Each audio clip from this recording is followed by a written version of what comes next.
Okay, in the previous video, we talked about what it looks like when something is operating within a bullish market structure, what something looks like when it's operating within a bearish market structure. And we also talked about what it looks like when something has that shift in market structure. Now, the next thing we're going to be covering is how do we differentiate between a shift in market structure and a stop run? Because we were talking about this pocket of price action, which we're going to go over here in this video as well. But step number one, we need to talk about what a high probability shift in market structure looks like. What does a high probability shift in market structure look like? So there are a few things that you want to see with a high probability shift in market structure. Number one, and this is something that I haven't talked about at all in any of my content, but it's key, and it's definitely, it makes quite a big difference in whenever we have this criteria for a shift in market structure. So I want you to take your attention to this pocket of price action. See how we were trending up higher right here on Euro USD? So we were trending up higher, putting in a lower high, puts in a lower high, and it's consistently trending up higher, and then out of nowhere, ba-boom, look at that big move lower, right? So this is what you want to see for the best market structure shifts. There's going to be several things, there's going to be several things that make a high probability market structure shift, but this is one of them. You want to see price just recently. So look how this just recently had a swing low put in, and then it makes a new high. The best market structure shifts will come fresh off a new high like this and have a quick shift. So it'll look like this. It'll have like this similar signature. It'll put in a swing low, it'll make a new high, it'll break new highs, and right after making that new high, it'll pull the rug and break that low like that. Okay. Now I know some of you are you might be scratching your head at this, like some of you might be kind of confused by this. So I want you to compare something. I want you to compare this shift, the one we just went over, that broke this swing low level, making it a shift in market structure. And I want you to compare that to this, for example. See this? This is a swing high level, right? We got our highest high in the middle with a lower high on the left, lower high on the right. And see how price came up and broke that swing high level? There's a difference between that, and there's a difference between that and that.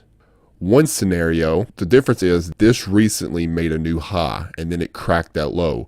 This didn't. This was curling up, and it put in a swing high when it was curling up, and then it broke that swing high when it was already curling up. So let me use an example with this trend line real quick. So I want you to imagine with me for a second, because this is a bearish example, and then this is a bullish example. So I want to use an example with the trend line to kind of clear it up a little bit better. Let's say you have something that's trending up higher. It's consistently putting in higher lows, which we already know what that looks like now. What you want to see is you want to see it put in a higher low. You want to see it make a new high. So it looks really bullish. I mean, it's consistently trending up higher, looks very strong. Bulls are all over it. There's like no weakness in sight. And then out of nowhere, boom, you want to see a very explosive move lower. Like basically very soon after it makes that new high, you want to see it pull the rug, and you want to see it break that low right there. See that? You want to see it break that low. Now, that is the best scenario. That is the best market structure shift. It'll make a new low, it'll put in a higher low, make a new high, and then crack that previous low. Here is the scenario that is not as favorable. All right, so you see how, like in this example, it's consistently trending up higher, trending higher, and then it puts in a swing low, but it fails to make a new high. See how it fails to make a new high, and then price just breaks that low? That's not as a favorable scenario as this. For example, it'll make a new high, crack the low. This one made a new high, but then it failed to make a new high, and then it broke that swing low level. That is the best scenario. That one isn't as good. That's number one. We had that criteria. Number two, you want to see a fair value gap formed on the shift. You want to see a fair value gap form on the shift. So for example, we have a fair value gap. Now, some of you are scratching your heads, some of the beginners, and you're thinking, what in the world is a fair value gap? So this is what I was talking about at the beginning of the series when I said I'm gonna have to blend some concepts, because the fair value gap is essential to determining a strong shift in market structure. So we're gonna go over it briefly right here, but also what I'm going to do is I'm gonna leave a link to a few videos in the video description going over the fair value gap. So after, watch this video first. Here's what I want you to do. I want you to finish with this video that I'm making at the moment, or that you're watching at the moment. And then after you get done watching this, I want you to go to the video description and I want you to watch those videos in the video description on fair value gap. And then I want you to come back, rewatch this, and it should make perfect sense. Okay. But put simply, the fair value gap is simply an imbalance. A fair value gap is simply an imbalance. It's an imbalance in price. I want you to think of it like it did not have a fair shot. That portion of price did not have a fair shot of being efficiently delivered.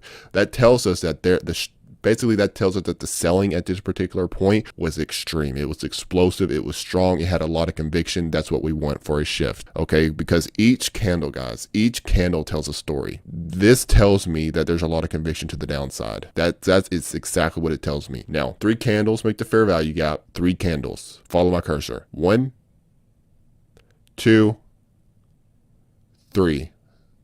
3 candles make the fair value gap. And what you want to see is, and as you see that I drew on here, is you want to see nothing but body. You want to see nothing but body in between that first and that third candle, which is what we got here. Okay. And then that makes that a bearish fair value gap. There should be no candles touching in there. It should be nothing but body. Just like over here, we got a bullish fair value gap. See that? See how there's nothing but body in there. See that?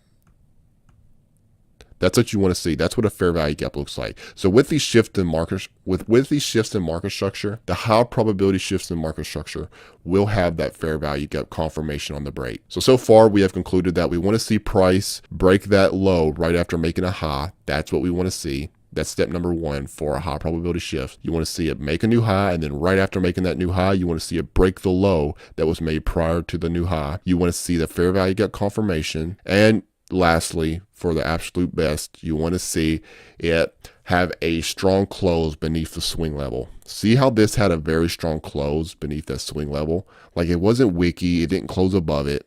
It had a strong candle close beneath the level. When you have all 3 of those criteria, you're looking at a very, very, very high probability shift in market structure when you have all 3. Okay. So the candle close, how the candle closes beneath the level is key as well. And obviously, next thing we want to see is after the shifts, because that's step number 1, as we've already concluded, we want to see what else. We want to see price put in a swing high level. It puts in that swing high level right here. See that? Highest high in the middle, 2 lower highs on the left and the right. After you get that swing high in, confirmed, you're good to go. It's confirmed. Now, some of you are already on this. I know some of you are already on this. Well, dang, Mike, you get taken out right there. Just like that. There's a shift to the upside, right, Mike? That is not a shift to the upside. That right there, that wick up right there is not a shift to the upside. That is a stop run. That's a stop run. That is a market structure shift. I want you to compare it. Think about everything that I just told you a second ago, everything. And I want you to compare that with this. Sure, it broke the high. We had this high right there, then it made a new low. So you could argue that step number 1 was complete. But guess what? Did it have a fair value gap on that break? Nope. Did it have a strong close above that level on that break? Nope. Did it have a swing low put in? Nope. It didn't have any of that. So guess what? You're missing 3, you got 1. You're missing 3 of the list, but you got 1. That ain't a high probability shift. Nada.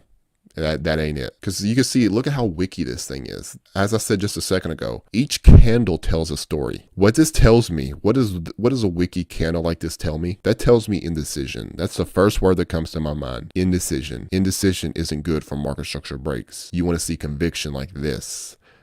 Compare that. Look at that, and then look at that. Look at that, and then look at that. Big difference. Very wicky, very indecisive, which tells me that that was just a run of those stops. That's what you'll see often when you have these very wicky candles like that, with weak closes, no fair value gap, nothing. Also, another thing to note, whenever you have something, you kind of got to look at this. You got to look at this through the lens of a short seller, uninformed short sellers that are trailing their positions on this. Because we just had this big shift. We all see this. We all looking at this same chart. We all see this big explosive move lower. We all see that that's bearish. Okay. And then we put in a swing high. The most common place that traders keep their stops is swing highs and swing low levels, depending on whether you're shorting or you're buying. So you got to think, after we had that big shift, we had that swing high, where do you think shorts are going to trail their position above the most recent high? And that's exactly what was targeted. So when you have something like this is another note moment. I want you to draw Fibonacci whenever you have something like this, that whenever you have a really explosive price action like this, that's very strong with a lot of conviction, and you have a swing high put in like that right after having an explosive move. So whenever you have a swing high that's put in like that right after an explosive move, and it's like a very shallow rally like this was, whenever you have that criteria, many times that'll be a stop run. And it takes out that high like that. Many times that will be a stop run. Again, when you have a strong move with a lot of conviction, high probability shift, and then you have a shallow retracement within that range like this, that puts in a swing high level, and then you get a retrace, and then you get a move higher right after that, taking out that high. Many times that's a stop run, okay? And then you combine the fact that you have that upper imbalance that it's tapping into, because remember, this price action was not efficiently delivered. We just efficiently delivered a very small portion of it. We just took out buy stops. We're testing this now level of resistance. So I want you, like, you got to use, like, you know, use some common sense here. The likelihood of that holding, of that being a real shift, it's not likely. Now, it could. And this is the point where a lot of traders lose it. Because sometimes you might see this criteria, it'll break that high, it'll be very wicky, and then it'll just rip up on you out of nowhere, and it will be a real shift. This is where people lose it, because there's that uncertainty component that throws people off. Let me say this again, and I want you to really comprehend it. I want you to write it down as many times as you need to. Say it to yourself every single day until it sticks. We are not in the game of certainties. We are in the game of playing probabilities. Let me say that again. We are not in the game of certainty. We're playing probabilities. If you have this criteria, the probability of that being a stop run when you have this criteria is very likely. Whenever you have a strong, high probability shift in market structure like this, the probability of that being a real shift is more likely than it not being a real shift. Sometimes you will still be wrong. That is fine, guys. That is fine. You can be, there's nothing wrong with being wrong. You can be wrong. You can lose battles, but you can win the war. You can lose battles, but you can win the war. That's how you got to think about it. You got to have a long-term perspective, and you got to give your edge. You got to give your edge time to play out. Okay, so I just wanted to add that nugget in there, because what I'm teaching is the most likely scenario. I'm not teaching you certainties.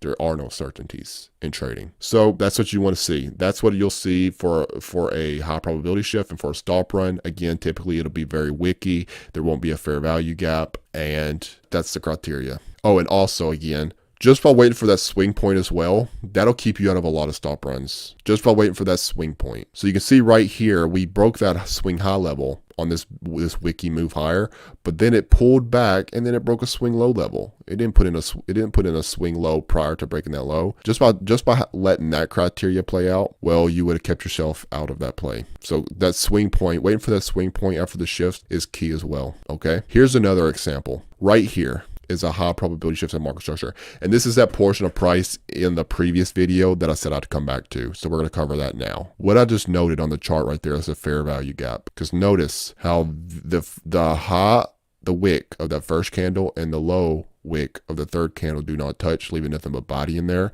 That makes that a fair value gap. And we broke a swing high. So this is that high probability shift in market structure. Because again, this shift in market structure has everything we want. All right. See how it recently made a new low right here, and then followed by making a new low. You had a rocket move higher, breaking the most recent high prior to making that low. That was step number one that we talked about earlier. It broke the most recent high prior to making a new low. So it made a new low, and then right after making a new low, it broke that high. That's step number one. That's what we want to see. Step number two, we want that fair value gap confirmation. We got the fair value gap confirmation on the break.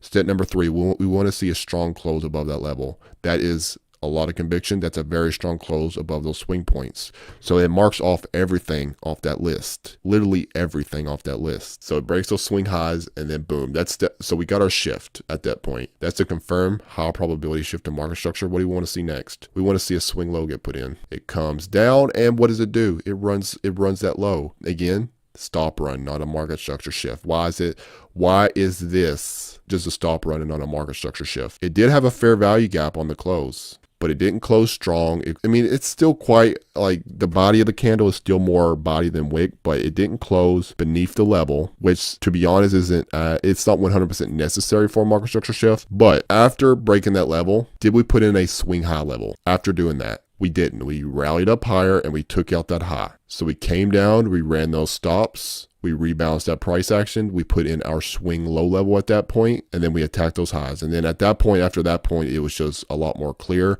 It's consistently putting in higher lows, higher lows, higher lows, higher lows. So for the best scenario, you want everything, basically is what I'm getting at. If you want the absolute best, high probability trades, highest quality, top tier, you want it to be for like with this scenario, you want it to be making a new low and then followed by making a new low. You want to see it rocket up, break that high. You want to see the fair value at confirmation. You want to see a strong close above the level, and then you want to see a swing low put in. At that point, it's good. If you have all that, the chances of it being a market structure shift is way more likely than it being a stop run. Okay, way more likely. Again, sometimes you're gonna get it wrong, guys. I'm really trying to beat this point through because I know a lot of beginners, because I'm trying to rewire you guys. That's what I'm trying to do. People want to believe that certainty. They want to believe there's that perfection, that certainty, that holy grail in the marketplace. Like, there is a way to determine 100% of the time that this is a market structure shift and not a stop run. Or there is a way to know for certain what's happening, and there's not. We're playing probabilities. We're playing the likelihood of one scenario happening over another. And I gave you the criteria in this video to determine when something is more likely a market structure shift than a stop run. I gave you the criteria. If you follow this criteria, I'm telling you, you're going to, more times than not, you're going to get it correct. If you stuck with all this criteria, it's going to keep you out of a lot of stop runs. It's going to keep you in the direction of the trend.